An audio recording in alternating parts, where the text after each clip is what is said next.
మనసులో తలచిన వెంటనే గుండెల నిండా ధైర్యాన్ని నింపగలిగే మహాయోధుడు, అభయహస్తంతో ఎల్లవేళలా మనల్ని కాపాడే ఆ పవనపుత్రుడిని ఇప్పుడు మనసారా స్తుతించుకుంటూ శ్రీ పంచముఖ ఆంజనేయ స్వామిగా అవతారమెత్తిన కథని దృశ్య రూపంలో తిలకిద్దాం రండి.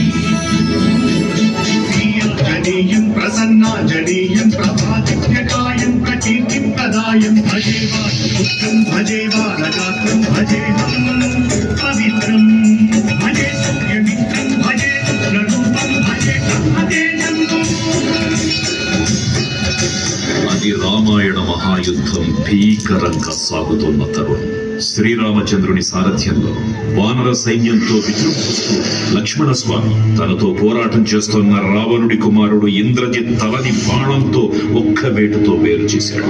ఇంద్రజిత్ మరణం విన్న రావణుడు ఆవేశంతో ఊగిపోయాడు. ప్రతీకారం కోసం పాతాళ లోకాధిపతి తన సోదరుడు అయినటువంటి మహిరావణుడి సహకారం కోరాడు.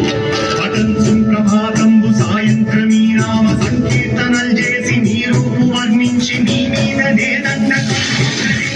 నీ మూర్తి గావించి నీ సుందరం పెంచి నీ దాసదా సుందరై రామ భక్తుండనై ముందే గొల్చెదను.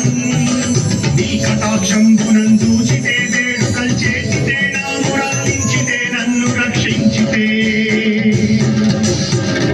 తంత్ర విద్యలో ఆరితేరిన మహిరావణుడి దాడి గురించి విభీషణుడి ద్వారా ముందుగా తెలుసుకున్న హనుమంతుల వారు తన ప్రభువుల విశ్రాంతి మందిరానికి కాపలా ఉండగా ఆ దుష్టుడు లోపలికి ప్రవేశించడానికి పలు ప్రయత్నాలు చేసి చివరికి మాయోపాయంతో విభీషణుడి రూపం ధరించి మందిరంలోకి ప్రవేశిస్తాడు.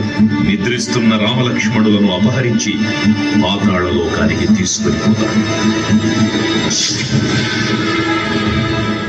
అంజనాదేవి గర్భాన్వయాదేవ నిందించనేనంత వారన్ దయాశాలి వై చూచియుందాతవై శస్కరన్ నిలిచియున్ తొల్లి సుగ్రీవకున్ మంత్రి వై స్వామి కార్యార్థమయ్యేగి శ్రీరామ సౌమిత్రులను చూచి వారిని విచారించి సర్వేసు పూజించి ఎప్పాను చెంబంటు గావించి వాలిని సంపించి కాకుండా సచిల కుంటు పాసుకి వీక్షించి కిష్కింధకే తెంచి శ్రీరామ